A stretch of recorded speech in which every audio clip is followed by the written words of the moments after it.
Assalamualaikum warahmatullahi wabarakatuh. Waalaikumsalam warahmatullahi wabarakatuh. Hai, masker kita pakai masker kok, pakai masker ya. Cuma dicopot dulu. Pandemi ini semoga cepat selesai dan sekarang masih bersama dengan RBM, Rumah Belajar Milenial. Rumah Belajar Mandiri, boleh ya. Ya, hari ini luar biasa ya. Ramadan yang ke-17 ya Bu ya? Iya. 17. Jadi panasnya iya, dan semalam ada fenomena yang luar biasa ya. Hari ini. Ada fenomena yang luar biasa yaitu bulan merah ya. Dan saya menyaksikan sendiri, keren banget. Juga Indonesia masih diselimuti dengan duka dari para awak kapal Nanggala 402. Semoga diterima arwahnya di sisi Allah Subhanahu wa taala. Amin ya rabbal alamin. Dan hari ini Rumah Belajar kita ini kedatangan orang yang sangat istimewa ya.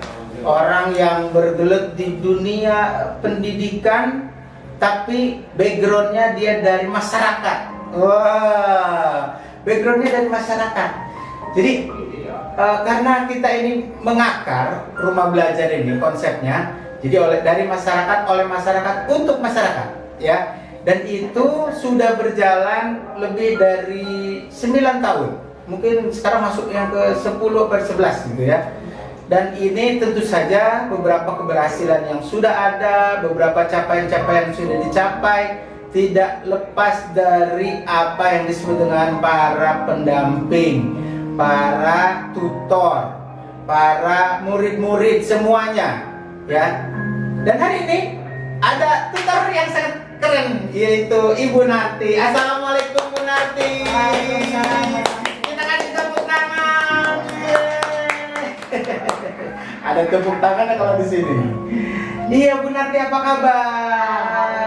Alhamdulillah sehat ya. Alhamdulillah saya juga sehat. Ya Bu Narti, ini kita sudah lama juga ya nggak bertemu. Iya. Tapi mudah-mudahan tetap sehat ya. Alhamdulillah. Pandemik ini membuat orang harus bertahan, imunnya, imannya, sama dompetnya. Kadang dompetnya pakai dompet. Iya, kadang-kadang dompetnya yang bertahan ya. Iya, tapi Bu Narti, ini kita mau ngobrol-ngobrol santai nih ya, bisa ya? Boleh. Kan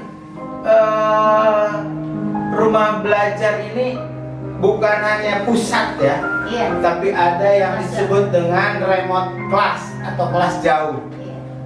Nah, Bu Narti ini posisinya di kelas jauh. Iya, betul. Di kelas jauh, Jaya Kejola yang ada di Rawadan Utara. Apa yang dilakukan? Ya, kami merekrut anak-anak untuk mengajari mereka untuk belajar dan mencari, kadang ya kita jalan ke jalanan, kalau ada anak yang mau ikut belajar ya kita ajak untuk belajar. Tapi ya nggak mudah untuk mengajak mereka belajar. Susah itu. Iya. Di mana susahnya? Kadang mereka kan sebagian besar itu dari kalangan apa ya? Mungkin anak-anak jalanan gitu ya. Saya pernah sih mengajak anak-anak jalanan untuk bergabung di mana ya, di Rombel. Saya tawarin, kamu kenapa nggak belajar aja? Saya nggak belajar aja udah dapat duit, ngapain saya belajar? Nah itu dia jawabannya. Orientasinya itu, Iya. makanya susah ya. Susahnya di situ. Cuman ada juga yang berminat, mereka, saya pengen belajar Bu. Mungkin, tapi saya kerja. Oh iya bisa, kan kita belajarnya malam ya. Kalau untuk belajar kita kan belajarnya malam, jadi ya kalaupun terlambat sedikit ya nggak apa-apa. Yang penting kamu ada niat untuk belajar. Ada niat untuk belajar. Berapa orang pengajarnya? Pengajar kita ada 6. Siapa aja tuh? Ada saya sendiri, ada Bu Rita, ada Dr. Neni, ada Pak Mulyantoro, ada Andrianto Yusuf, dan ada Bapak Fajar. Bapak Fajar. Itu masing-masing berbeda backgroundnya ya? Berbeda. Apa tadi siapa, dokter Noni? Iya. Itu dokter? Iya, dokter. Ngajar? Ngajar dong. Dia ngajar matematika untuk paket A dan paket B. Dokternya dokter apa? Dokter gigi. Dokter gigi ngajar matematika? Iya. Buat anak-anak Rombel. Rumah Belajar. Iya. Tempatnya di mana? Kami ada di RPTRA, RPTRA Rabadak Utara. Rawabadak Utara. Di situ terus? Iya. Enggak? Enggak sih, kami dua sih. Kalau di Rabadak Utara itu untuk hari Senin Selasa Rabu, tapi untuk di Radar Pembangunan itu kita Senin dan Rabu aja. Oh, Senin dan Rabu aja. Muridnya banyak nggak? Ya alhamdulillah sih, ada banyak kan. Masih ada sih minat-minat mereka untuk belajar. Yang mudah-mudahan masih pada mau belajar daripada mereka nongkrong-nongkrong, lebih baik kan kita belajar-belajar. Saya mau coba nanya di sisi ibunya ya. Iya. Kalau anak-anak kan tadi bilangnya, Iya. oh dia udah tahu duit, ngapain saya belajar gitu kan? Iya. Dan itu pasti hampir semua anak kan? Iya. Hampir semua anak. Sekarang saya mau nanya ke Bu Narti nih. Iya, boleh. Bu, kan mohon maaf, gajinya kan nggak gede. Iya. Apa yang membuat ibu sudah berapa tahun sekarang? Dari tahun 2014. 2014, sekarang 2020, 6 tahun, 2021, 7 tahun. Iya. Apa yang membuat ibu bertahan, pengen ngajarin mereka? Apa sih motivasi besarnya itu? Saya sih pengennya gini ya, melihat anak-anak itu lebih maju gitu ya. Kalau masalah honor mungkin nggak masalah lah bagi kita, kan kita ngajarin juga nggak seperti ngajar di formal ya, kita cuma ngajar yang berbaca 2 jam ya, kita luangkan waktu untuk mereka, ngajak mereka biar mereka itu bisa jadi anak yang lebih baik dari yang sebelumnya gitu. Pendidikannya atau mungkin dia bisa lebih maju dari yang sudah-sudah gitu. Seperti itu aja. Kalau sosial sih saya nggak cuma di Rembel mungkin ya, saya juga terjun di PKH. PKH, Keluarga Harapan. Iya. Itu saya hampir setiap hari turun ke warga mensurvei apakah mereka layak atau tidak layaknya, seperti itu. Sambil saya juga mencari murid apakah ada yang mau ikut belajar ya, iya dong, gitu. sambil menyelam, Minum. sambil ngumpulin air kan jangan diminum, puasa kan Bu. Iya. Jadi itu muncul dari dalam diri ya. Oh gitu. Itu sih, memang saya diajak bergabung oleh Bu Rita. Ya, waktu itu kan Bu Rita itu orangnya. Saya diajak bergabung, apakah pernah bergabung? Insya saya siap bergabung katanya. Apalagi kalau sosial sudah biasa lah bagi saya. Jadi enak sih Pak kalau kita bisa sosial, gimana ya? Kayaknya rasanya nyaman aja gitu. Enaknya di mana? Kita bisa bantu yang butuh untuk mungkin apa ya? Saya pengen belajar nih Bu, bisa nggak kira-kira saya belajar? Nah itu enaknya di situ. Mereka jadi nganggap kita itu, oh iya, saya bisa belajar loh dengan bantuan ini atau bantuan itu. Oh iya, jadi mereka juga belajarnya sungguh-sungguh ya? Iya, ada juga mungkin yang belajarnya cuma main-main, tapi kan kita saranin kenapa nggak belajar? Nanti kan di akhirnya kamu akan menyesal setelah kalau kamu nggak punya ijazah, di saat kamu kerja dan dibutuhkan ijazah, kamu akan menyesal. Dia kan bingung, kenapa kan mencari kemana ijazah ini? Saya harus kemana? Seperti itu.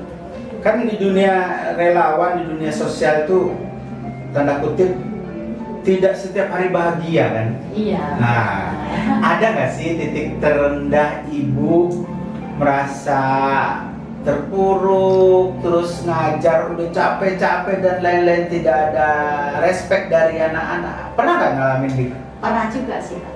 Gimana tuh? Boleh diceritain Bu? Gini, kan kita udah terangin semuanya pelajaran itu, kamu harus dengerin ini loh, kamu harus ikutin ini loh. Ternyata anaknya nggak merespon itu, makanya kita kan kesel. Dongkol ya? Ya, kesel banget gitu. Kesel nggak sih gitu loh. Pas gitu, tiba-tiba dengan seenak-enaknya aja, ibu galak banget sih. Gitu. Nah, itu di sisi itu. Aduh ya Allah, ini sabar, mudah-mudahan sabar, bisa sabar seperti itu. Padahal kan marah bisa ya? Bisa sebenarnya. Orang relawan gitu ya? Kan nggak dibayar full ya kan? Iya, tapi kan kalau kita marah, mereka kan kabur Pak. Kabur ya? Iya, nggak mungkin ini, nggak mungkin apa?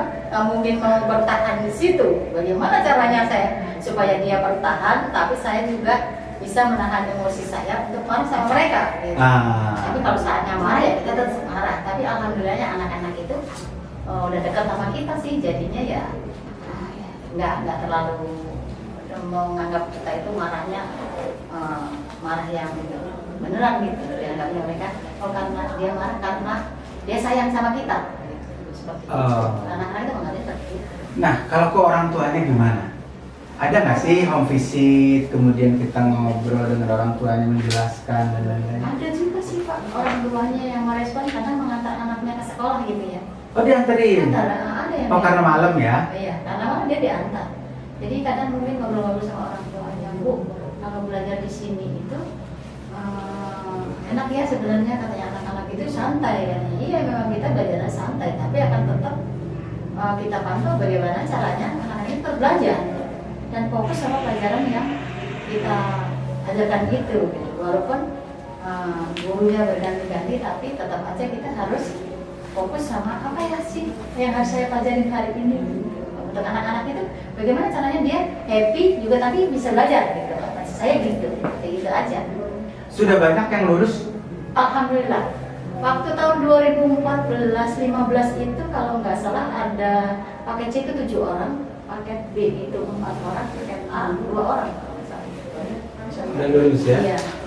Terus untuk tahun Ada yang melanjutkan ke universitas? Ada yang jadi perawat juga ada itu. Terus ada juga yang kerja di rumah sakit, ada yang kerja di bank. Alhamdulillah sih. Saya temuin terus sekarang juga ada yang lulusan tahun 2018 kali ya. Dia kerja di Rusun Marunda. Oh, ada. Dia kan sebenarnya enak sih. Kalau anak-anak itu mau belajar bener ya manfaat juga sebenarnya ijazah. Kan kadang mereka dilecehkan seperti ini nih. Ijazah paket itu nggak ada gunanya loh, nggak diterima. Ada yang bilang gitu. Kan dia seperti itu. Gitu. Jadi dibikin apa namanya, kayak ijazahnya nggak berguna nih, gitu kan? Ijazah paket. Iya gitu. Karena ijazah paket nggak ada gunanya, jangan cuma paket, nanti nggak bisa masuk. Bohong. Bohong ya. Ijazah paket itu berguna. Buktinya banyak loh yang jadi apa? Yang kerja di rumah sakit aja bisa. Dia jadi itu kasir yang di depan gitu kan, bisa Oh, bikin resepsionis. Iya, resepsionis di depan. Biasa ya. Di Mulyasari kalau nggak salah itu anak dari Wijaya Kusuma yang saya tahu ya itu bisa kerja di sana. Waktu saya ke sana itu ternyata dia ngobrol, Ibu kayaknya pernah ngajar di Rombel ya? Iya. Itu gimana rasanya itu? Seneng banget ya lihat, oh iya mereka aja bisa diterima di situ gitu loh. Ya, bagaimana sih rasanya gitu? Dia bisa kerja di situ, padahal cuma lulusan paket ya gitu. Padahal kalau dipikir katanya paket nggak berguna, gimana nggak berguna? Itu udah. Katanya, ada juga yang kerja di bank BCA. Ada. Walaupun mungkin cuma OB ya di situ, tapi dia nyaman di situ gitu loh. Jadi apa ya? Pokoknya apa ya? Menurut Ibu itu sesuatu yang membahagiakan ya? Sangat membahagiakan buat saya ya. Tuh teman-teman, sampai berkaca-kaca Bu Narti itu. Iya. Apa ya? Saking senangnya ya Bu ya? Iya seneng banget Pak. Masalahnya apa ya? Ayo bangga buat saya loh. Ternyata paket itu nggak sekedar apa ya? Diremehkan orang. Kamu nggak bakal bisa kerja di ini nggak? Bukti nyatanya banyak kok yang kerja di. Banyak juga yang jadi perawat dia lulusan paket melanjutkan jadi perawat, itu bisa jadi perawat kan? Bisa jadi judul podcast kita Bangga Sekolah Paket. Iya. Betul banget Pak. Iya. Nah teman-teman, saya juga sampai merinding mendengarnya tuh ya. Bu Narti sampai berkaca-kaca. Itu karena apa ya? Karena lulusan paket itu ternyata tidak seperti yang dianggapan orang. Oh ijazahnya nggak laku, nggak berguna gitu kan? Itu bohong sebenarnya ya. Itu nggak. Realitasnya nggak kayak gitu. Buktinya banyak kok yang kerja di situ. Saya itu pernah punya pengalaman. Saya juga ada background di dunia sosial ya. Saya pernah mengajarin anak-anak itu. Iya. Kemudian satu ketika saya jalan itu hujan. Hujan, berhenti, ayo kita neduh dulu. Meneduhlah kita di salah satu minimarket. Iya. Kemudian ada orang dari dalam itu keluar. Pak, masuk aja katanya gitu kan, karena hujannya agak lumayan gitu kan. Pak, masuk aja. Loh, kita kaget. Terus ini Pak Samsul ya. Ini Pak ini lah. Loh, kok tahu? Lah saya kan anak murid Bapak katanya di rumah belajar ini. itu rasanya tuh Bangga. iya bangga. Terus saya tanya, kamu sini sebagai apa?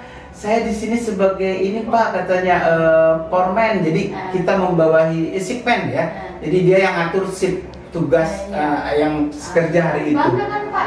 Itu Siapa? luar biasa gitu. Walaupun cuaca hujan, mendung, hati kita berbunga-bunga gitu Ya ya. pasti lah Pak. Kata siapa pakai nggak berguna kan gitu. Pasti kan berguna kan. Nah, terakhir nih pesan ibu tuh apa buat teman-teman yang kira-kira masih pada di jalan, yang sekarang masih mulung, masih ngamen, ada pesan nggak kira-kira? Silahkan. Gini, kalau untuk anak-anak jalanan mungkin kenapa enggak? Walaupun kalian bisa mendapatkan uang, kenapa enggak harus belajar? Nah, Siapa tahu di saat yang lebih baik kamu bisa mendapatkan pekerjaan yang lebih baik dari mengamen. iya. Ya, seperti kayak penarik gerobak itu sampah, kenapa enggak? Belajarlah. Kalau kamu mau belajar, insya Allah ada jalan untuk kedepannya kamu. Apalagi pembelajarannya malam di Iya, ini kita di belajar rumah malam. belajar. Cuman berapa jam, tapi kan kita bisa belajar dengan enak, gitu, nyaman. Iya, udah gitu gratis. Iya, betul. Ujiannya bayar. Iya, kalau jadi bayar wajar dong. Wajar lah ya, iya. Administrasi doang, tapi kan gitu. Ya, jadi teman-teman yang masih di jalan ngamen atau mulung, nggak apa-apa. Itu kalau memang menurut teman-teman menghasilkan, silakan. Tapi tetap belajar nomor satu. Iya, betul. Belajar nomor satu. Baik, teman-teman, itu tadi obrolan singkat ya dengan Ibu Narti. Lengkapnya siapa sih Bu namanya? Nama saya Ginarti. Oh, namanya Ginarti. Iya, betul. Di rumah belajar Cahaya Kejora. Cahaya Kejora. Iya. Nah, teman-teman yang ada di sekitaran pembangunan Rawabadak Utara ya, Iya. Rawabadak Utara bisa untuk mampir di rumah belajar Cahaya Kejora. Nanti akan bertemu dengan Ibu Narti ya. Iya. Ibu Narti. Iya. Dan teman-teman tadi pesannya, ada lagi yang mau disampaikan Bu? Mungkin itu aja sih ya. Yang penting ayo kita rame-rame datang ke Rumbel untuk belajar. Ya. Biar kedepannya lebih baik dari yang sekarang. Tepuk tangan dong buat Bu Narti. Terima kasih sudah hadir di podcast ini ya. Buat teman-teman ya, terus subscribe, terus like, terus komen RPM Channel. Terima kasih, saya Samsul. Mohon maaf apabila ada yang kurang berkenan dan sampai jumpa. Assalamualaikum warahmatullahi wabarakatuh. Waalaikumsalam warahmatullahi wabarakatuh.